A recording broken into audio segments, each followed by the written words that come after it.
Hi, it's Adam here from adaminsights.com. Let's have a look at the Leica M11's menus. So, for the most part, I actually spend most of my time around the top of the camera, where I've just got the ISO, shutter speed dial, and my aperture on the lens.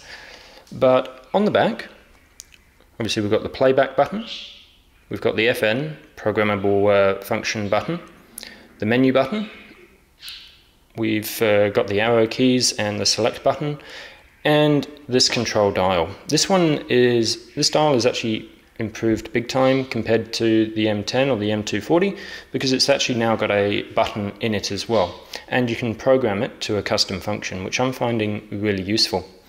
Also at the top we've got another programmable button there, which I've got set up as my self timer. So I'm just going to turn the camera on. Now, when you first turn it on, nothing comes up on the screen. But before I take you into the home screen and the menus, I'm just going to press and hold any of the function buttons, and up comes this really easy menu to choose what I want to assign to that custom button. It's really cool. So in this case, I've just got ISO on here. So if I change my ISO dial up here to M, I can then actually use this ring to control my ISO.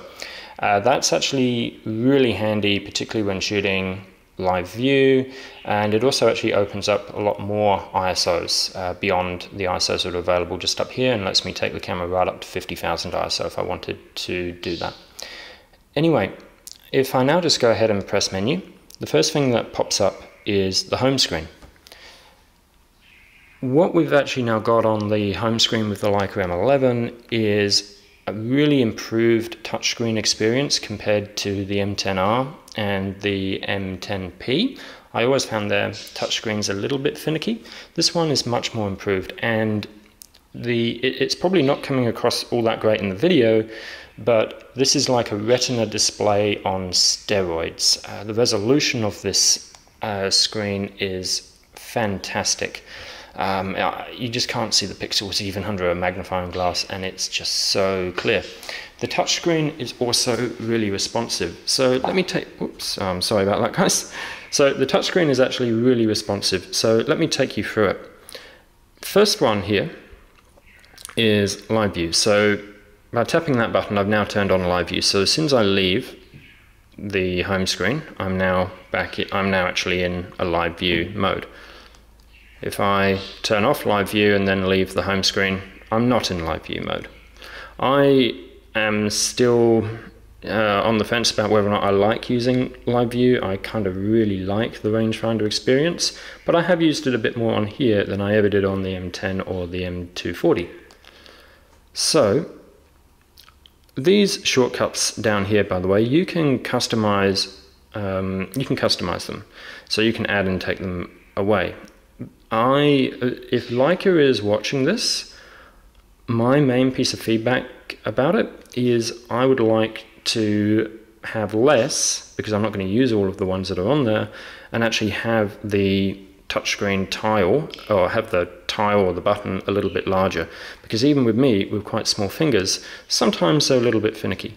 So I'm just going to touch this one, and this is my single or rapid fire mode. I tend to leave the camera in single shot. Metering, right now I'm on multi-field. I can choose either center weighted or I can choose spot. You see, sometimes these things are just a little bit too small to make it really easy, which it's a little bit of a problem I'm finding so far, but it's still a big improvement from previous Leica menus. White balance, right now I've got that on daylight. I'm actually just going to set that back to auto white balance for now. Shooting profile. So that I just tend to leave that alone. I tend to think that shooting profiles where you save all your settings, they're kind of for nerds, and I'm the only one who uses the camera, and I actually don't tend to change too many of the settings anyway. Just here is the lens that I've got selected. So I've got the lens I've got on, so I've got the 1.4 28mm on there. I'm shooting DNG only at the moment. I can change that to JPEG and DNG, or just JPEG if that's what I want to do. So I'm just going to leave that on DNG, and I'm shooting on the 60 megapixel DNG. I can change that resolution really easily here as well. Right now, that's if I want to jump into formatting my card. I don't want to do that. Wi-Fi settings, they're currently off for me. And pressing there, I'll just do that again so you can see it. Pressing there takes you into the full menu. You can also just get into the full menu by pressing menu again. So let's just go back to page 1. So lens detection, automatic. So it's just using the little barcode scanner thing that the body's got to detect which lens you've got on with the 6-bit coding. Cool. Drive mode, well, we saw that on the home screen. I've left that in single shot. Metering is currently on spot. This is where it looks a lot more like the M10 menu. The M10 menu I thought was really great with the favorites screen that you could have first. But this new home screen is a massive improvement on that. Exposure compensation, just there. Now, this is the default ISO that the camera will go to when I turn the ISO dial around to M. So I'll just show you how that actually works. Let's just turn the dial around to M. Sorry, it's a little bit finicky while I'm kneeling down trying to film this, but I'll just change that around to M. All right, and then bring up the home screen. If I want to change, it'll now go straight to 1250. If I press this dial here now, I can change my ISO there, and I've got a lot more increments as opposed to just using this dial. But really, for my style of shooting, I don't tend to change it too much when I'm just out shooting for my own enjoyment, so I'm tending to leave that around about the 200 or 400 at the moment. Okay, so let's go back into the menu. Auto ISO settings, so in there I can specify a maximum ISO if that's what I want to have.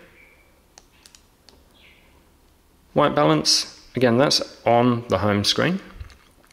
File format, I'm only shooting in RAW at the moment. I will probably change this camera to JPEG and RAW soon, because I do tend to like to shoot RAW plus a black and white JPEG. And the reason I like shooting a RAW image plus a black and white JPEG is because seeing a black and white image on playback, I tend to be able to judge if I got the exposure right, and I can see the details and the shadows and the highlights a lot easier on a black and white image than I can on a color image. That's just for me when I'm playing files back on the screen. So I tend to shoot DNG RAW and black and white, and it means that I can see what the image is looking like in black and white as well, so I know if I want to change that back. I know if I want to change it into a black and white later on. If you are shooting JPEG, you can make some changes to your saturation and your contrast. I'm not really doing too much with that, but it is there available. Auto review. So that's just playing back your image after you've taken it. Noise reduction, I leave that on. Shutter type, mechanical. Now, I'm leaving my camera on mechanical shutter. You can choose to go to electronic shutter, or hybrid, where the camera will use mechanical shutter speeds up to 1/4000th and will then change to an electronic shutter beyond 1/4000th of a second. I'm choosing to leave my camera on mechanical. I don't plan on taking it higher than 1/4000th of a second because I do tend to shoot stuff that moves, and there is definitely a electronic or a rolling shutter effect that happens with the Leica 11. Particularly D-Preview was able to pick up on that, and I just don't have a need to go past 1/4000th of a second yet. Flash settings, if you are using an external flash, Digital zoom, if you want to crop in on your image, that's very much like the Q2. Storage options, this is something quite interesting. So I'm shooting all of my DNGs and JPEGs onto the 64 gig internal memory in the camera, and then they're getting backed up to a 128 gig card. So that means even when I've actually filled my 64 gig in here and I've downloaded it and I've erased it, I've still got a backup going on.